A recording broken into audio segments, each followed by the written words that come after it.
All right, so here we are back on the home page. Whenever you arrive on the home page after logging in, you'll always start out on the Pending Approvals tab. And the reason for this is because it immediately shows you anything that might be awaiting your approval that's been submitted since the last time you logged in. There are a number of features available to you on these pages. They all work the same no matter which tab you're on. I'm going to swap to the Approved tab for a moment to show you a few of them. First thing I want to show you is the filter or search tool.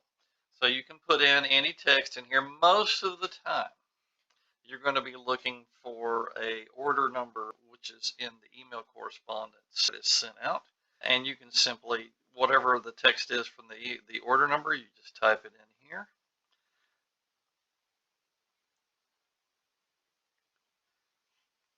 And you can see it automatically filters as you type. And we'll even get you down to a single unit if that's what we're looking for.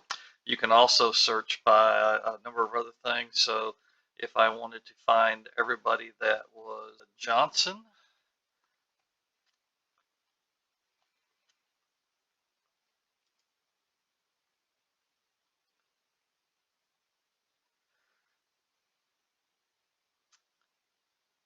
you can see here that the Johnson name was in the address.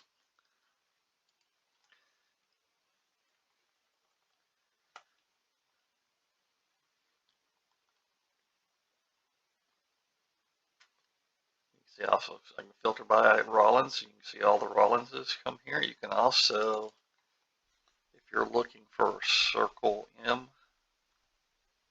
brand, you can search for that. Even though you can't see that text on the screen, it will still search for it. And as you can see, it actually pulls up the Circle M brand. The marks are Circle M. And that's how it matches.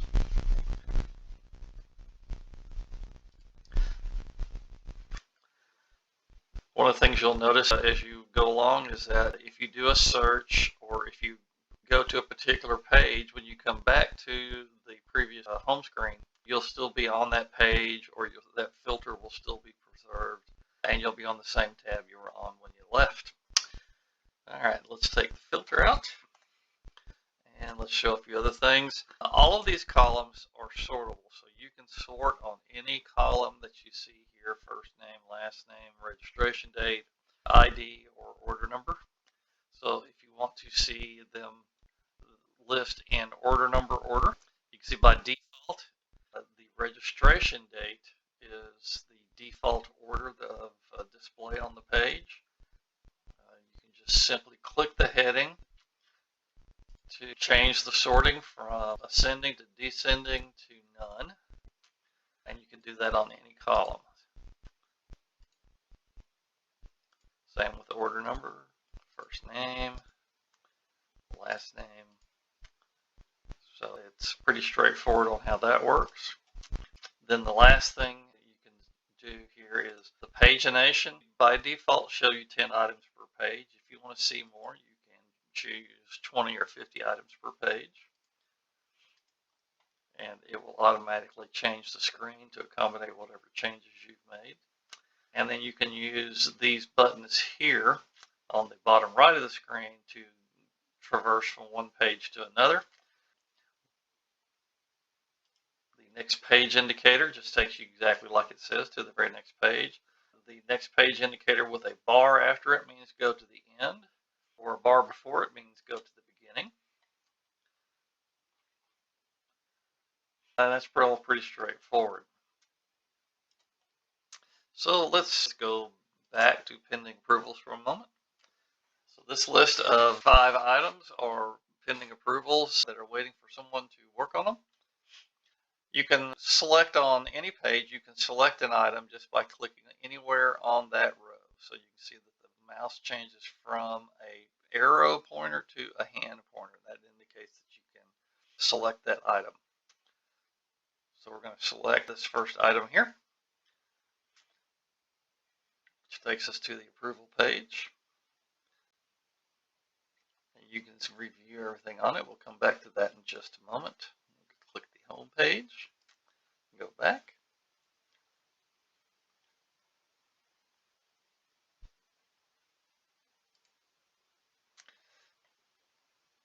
I'm going to click on,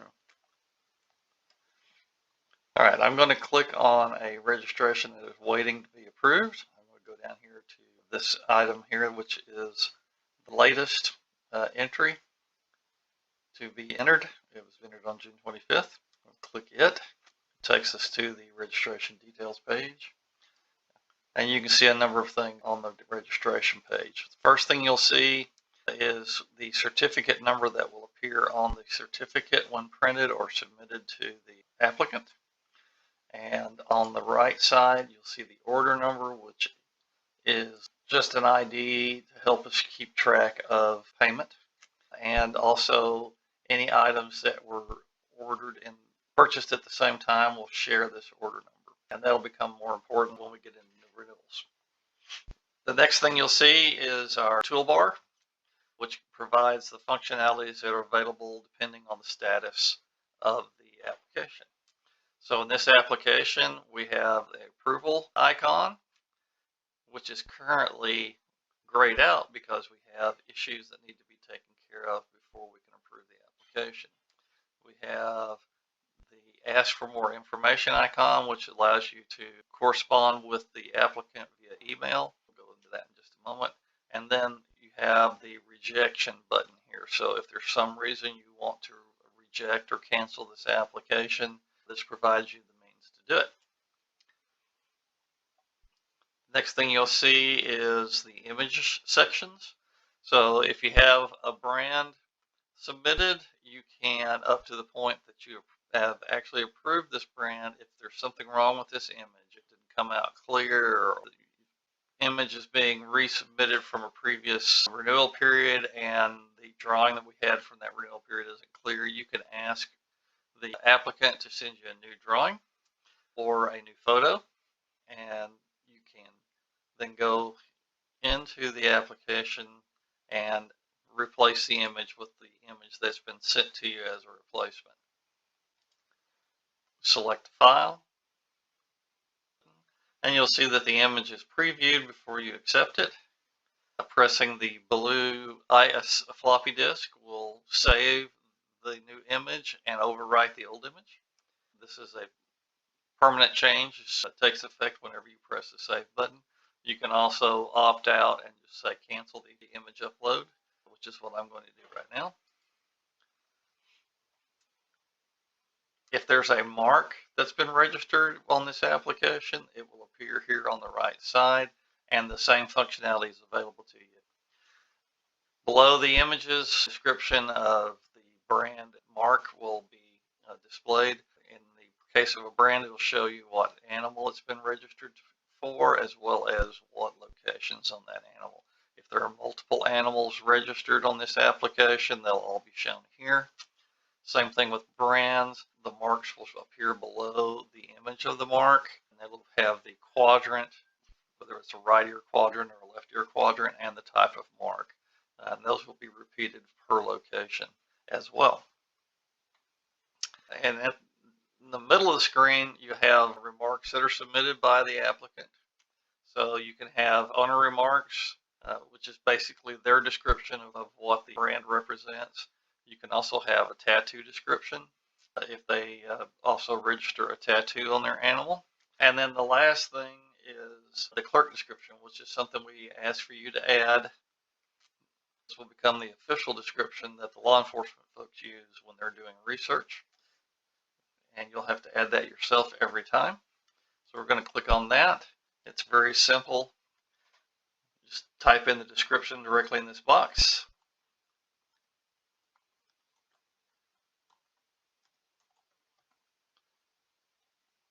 And save.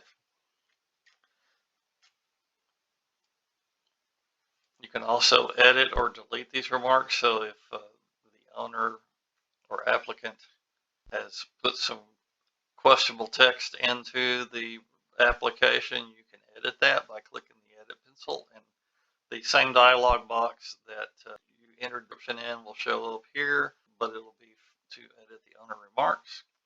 You make whatever changes you want, you click the save button, and those changes will be reflected here immediately.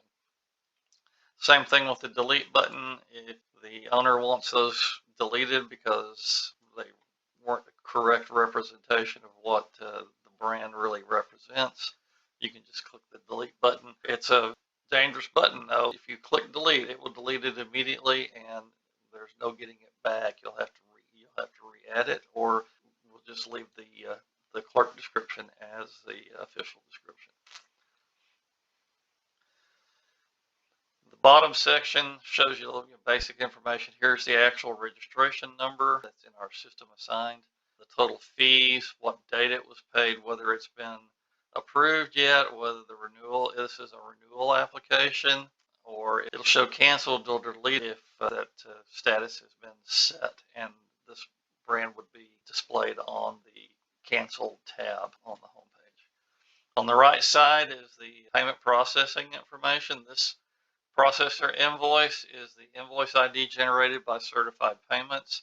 This is how you would go find the matching transaction on Certified Payments if there was a problem, you needed to issue a refund, or the owner says that the amount paid is not correct, or something along that line. That'll give you a status here. This payment's complete. If there's an issue with the payment, there'll be a description down here at the bottom, as well as this saying incomplete, and then the amount that was on the transaction. These numbers should always match, but we just provide it as a way of verification. The last thing you'll see on the bottom left is the owner information. This is always their current name and address when you review it, and they have complete control over their name and address as the owner of that information. Then on the right side is the current status of the approval, and as you can see in this particular case, the approval has not been started. So we're going to do that now. So let's say we got this and we've entered our clerk description, but we decide we need some additional information from the owner. We can click the Ask for More Information button. This opens up a dialog box, and we can ask whatever question or request more information from the applicant.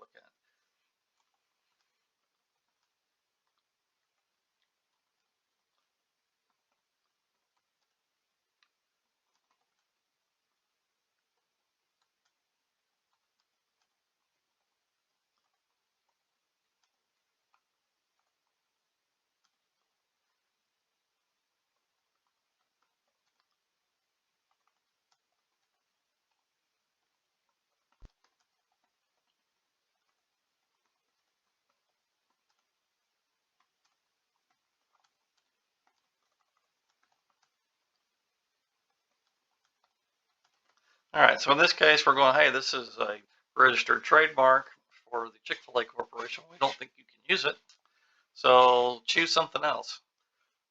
Press the send button, and it will tell you that it sent that email to the applicant. And then you click close, and hopefully they'll respond. If they do not, or if you have some other issue with the brand, you can cancel the application, and it'll ask you for a reason why you're rejecting the application. You can go, hey, it duplicates an existing brand, it's too similar to another brand. We haven't had any kind of response from the applicant. And then finally, they've requested to just release the registration. Click one. Once you click the item on the list, you hit the save button to cancel the application. If you decide that's not the thing to do, you hit the X to close the window without doing anything. So I'm going to go ahead and remove this application. When you do that, a notification is sent to the owner. So they think you are wrong in what you're doing, they'll contact you. Once you've canceled an application, if you decide that you need to reactivate it, you can go to the Canceled Approvals tab, click on the brand that you need to reactivate, and the Reactivate Application button is the little back arrow, similar to the undo you've seen in like Microsoft Word or some other applications. It's a standard icon. You can also correspond again with the applicant if you need to before you reactivate, but clicking this button reactivates the application. It'll send a notification to the applicant that the application has been reactivated. It'll show up in the pending approvals list because that's where its status put it before it was deleted. And if we go back in here, everything is right back to the way it was. And you can see we now have some approval information that tells us that the brand was deleted and when that action took place.